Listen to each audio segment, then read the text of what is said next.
好嗱，今集開始咧，我哋講一啲學生咧經常錯嘅問題啊嚇。好嗱，第一個我哋要講咧就叫做 begun present tense。嗱，begun present tense 咧就係學生經常犯錯嘅。咁於是乎咧喺呢個即係 A level 嘅考試，即係以前嘅 UE 啦。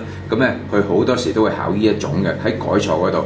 嗱，你發覺到咧由01年至到08年，其實仲有0911啦嗰啲仲有嘅。咁我哋咧而家只不過咧係揾啲例子俾大家睇。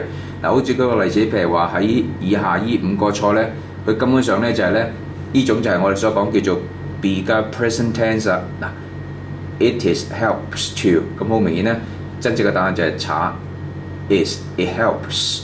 另一個咧就係06年嘅，咁咧就咧佢話呢啲嘅研究咧係建議，亦都係我哋會查咗個 R。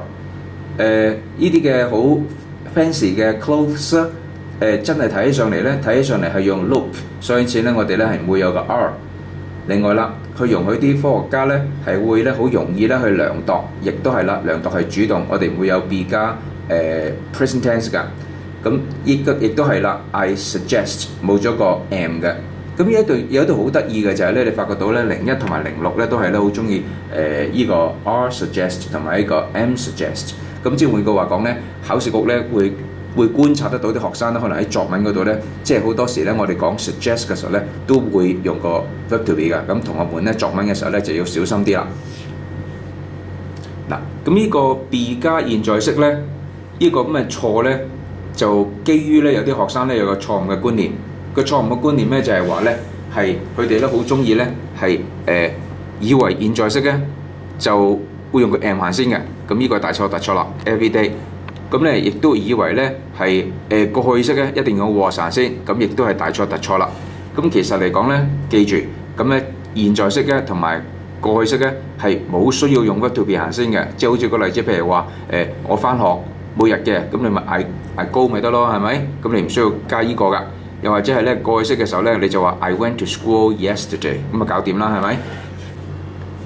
嗱，呢種嘅 be 加現在式嘅死亡組合咧，啲同學最容易咧中招嘅就係，尤其是咧喺呢個 be 加現在式中間咧有啲嘢喺度，尤其是好似咧加個 not。嗱，咁呢個咧就係負面啦，即係負句子啦。咁好多時香港人好中意咧現在式咧用is 加 not 加現在式㗎。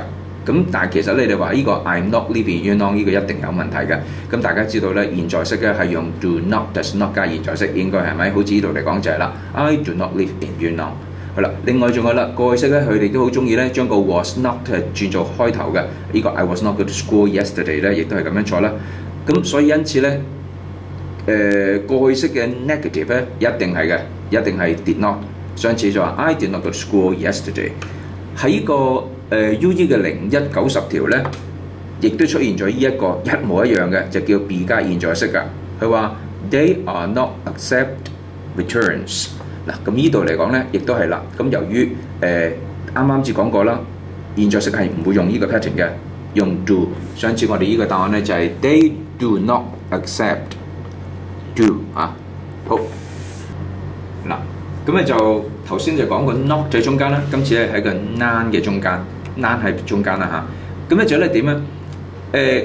我哋有咩情況都係個 nan 喺中間咧？就係當呢個咧個問題嘅時候，所以因此咧好多時啲同學會寫you love me 啊，係咪？